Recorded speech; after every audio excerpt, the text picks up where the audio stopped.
पाकिस्तान उस वक्त वजूद नहीं रखता था, याद रखिएगा, लेकिन हदीस मुबारका में जब इस खित्ते का जिक्र किया गया है तो 4 अल्फाज इस्तेमाल फरमाए गए हैं। सईदी रसूलुल्लाह ने लफ्ज हिंद इस्तेमाल फरमाया है। सईदी रसूलुल्लाह की बड़ी मशहूर हदीस शरीफ है जिसका मफहूम है कि मैं अरब हूं लेकिन अरब मुझ में से नहीं, मैं हिंद में से नहीं हूं लेकिन हिंद मुझ में है। बड़ी मशहूर माशाअल्लाह खूबसूरत तरीन हदीस है। फिर एक हदीस है आपने फरमाया कि मुझे हिंद की तरफ से ठंडी हवा आती है, जिस पर इकबाल का मशहूर शेर है, जैसे मीरे अरब को आई ठंडी हवा जहां से, मेरा वतन वही है, मेरा वतन वही है। तो हिंद की एक इस्तिलाह है जो सईदी रसूलुल्लाह इस्तेमाल फरमाते रहे, गज़वा हिंद आपने इस्तेमाल फरमाई है। दूसरी इस्तिलाह जो आपने इस खित्ते के लिए इस्तेमाल फरमाई है वो सिंध है। एक हदीस शरीफ है जिसमें आपने फरमाया कि मेरी फौज के लश्कर सिंध और हिंद पर हमले करेंगे। तो सिंध, मोहम्मद बिन कासिम आपको याद है वो सिंध पर आए थे और उस वक्त सिंध तकरीबन आधा पाकिस्तान था। मोहम्मद बिन कासिम मुल्तान तक तशरीफ लाए थे और ये इलाका आपने फतह किया था।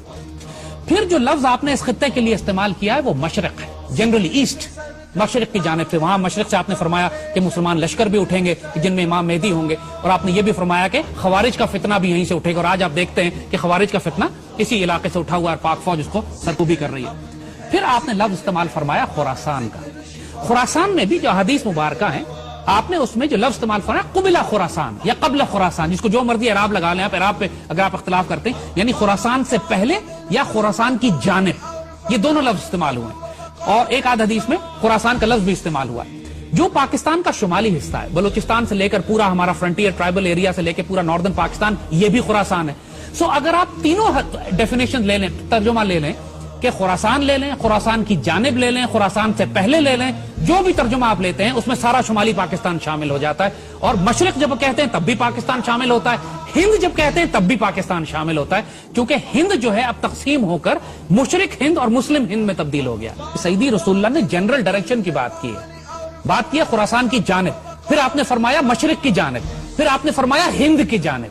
तो ये एक जनरल एरिया है, लिहाजा कोई पिन पॉइंट एरिया नहीं है ये कि ये कहें कि साहब ये इलाका सिर्फ ईरान में है, ये इलाका सिर्फ अफगानिस्तान में है, ये इलाका पाकिस्तान है। इसमें अब इसकी वजह हम आपको बताते हैं क्यों कि हम ये बात कर रहे हैं कि खुरासान की अहादीस मुबारका को आप गज़वा हिंद की अहादीस से अलग नहीं कर सकते। आप किसी सूरत में हुजूर सल्लल्लाहु अलैहि वसल्लम की वो अहादीस मुबारका जो सईदी रसूलुल्लाह ने हिंद के बारे में फरमाई है उनको, क्योंकि ये सारा इलाका एक ही है, हिंद, मशरिक और खुरासान, ये एक पैकेज है और अहादीस मुबारका इसमें आपस में जुड़ी हुई है। हिंद के बारे में एक बड़ी मशहूर हदीस है सईदी रसूलुल्लाह ने जो फरमाई, हम आपको पढ़ के सुनाते हैं।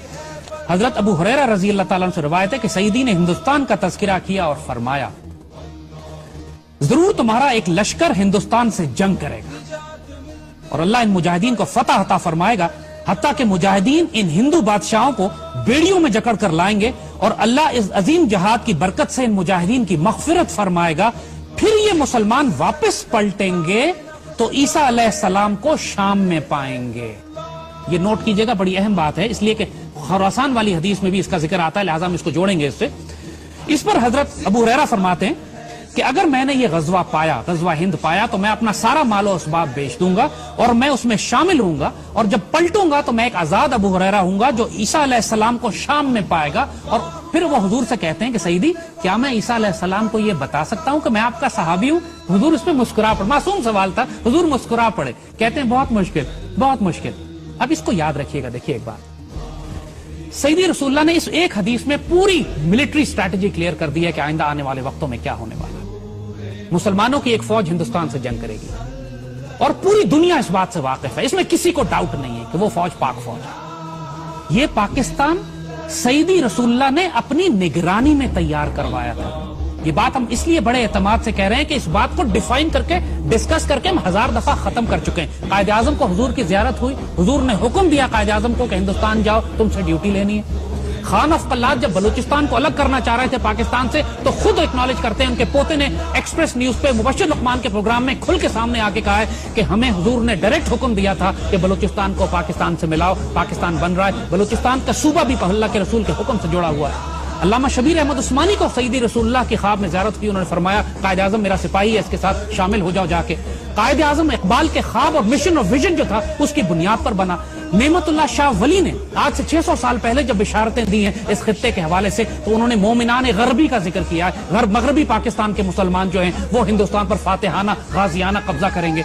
तो इसमें किसी को डाउट ही नहीं है کہ یہ پاکستان جو سیدی رسول اللہ نے اپنی نگرانی میں تیار فرمایا ہے، جس کو غزوہ ہند کے لیے تیار کیا گیا ہے، یہی لشکر ہوگا، یہی پاکستان آرمی ہوگی جو سیریا جائے گی، شام جائے گی، اس وقت جب آخری زمانے میں اسرائیل کے ساتھ ایک فائنل بیٹل ہوگی۔ اور یاد رکھیے گا کہ پاکستان آرمی کی تربیت اللہ پچھلے کئی برسوں سے اس کام کے لیے کروا رہا ہے۔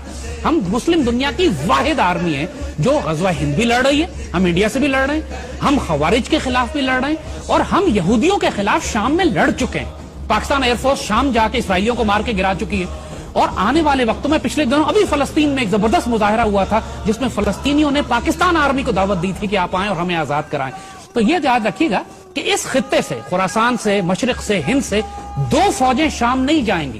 حضور نے جب خراسان والی فوج کا ذکر کیا ہے تو وہاں بھی حضور نے فرمایا کہ خراسان سے ایک فوج اٹھے گی جس کے اندر امام مہدی ہوں گے، وہ فوج شام میں جائے گی۔ ایک حدیث شریف ہے، ہم آپ کو بتائیں، بڑی اہم حدیث شریف ہے۔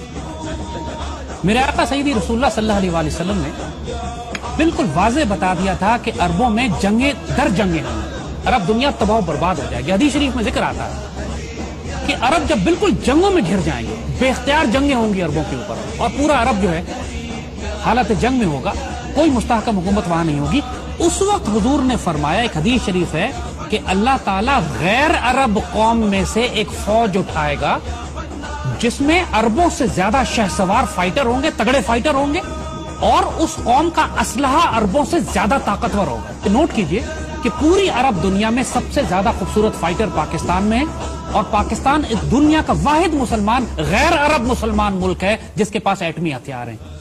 یہ بھی بشارت پاکستان کے لیے سیدی رسول اللہ دے چکے ہیں عربوں کی حفاظت کے لیے۔ اور آپ نوٹ کریں گے کہ پچھلے 30 سال سے جب بھی عربوں کو خطرہ ہوا ہے، ان کی حفاظت کے لیے یہی غیر عرب فوج گئی ہے جس کے ہتھیار عربوں سے بہتر تھے، جس کے فائٹر عربوں سے بہتر تھے۔ اللہ اکبر، یہ پاک فوج ہی تو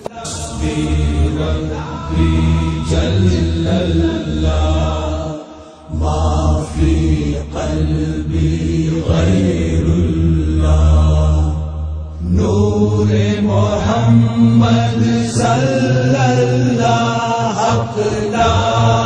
الہ الا اللہ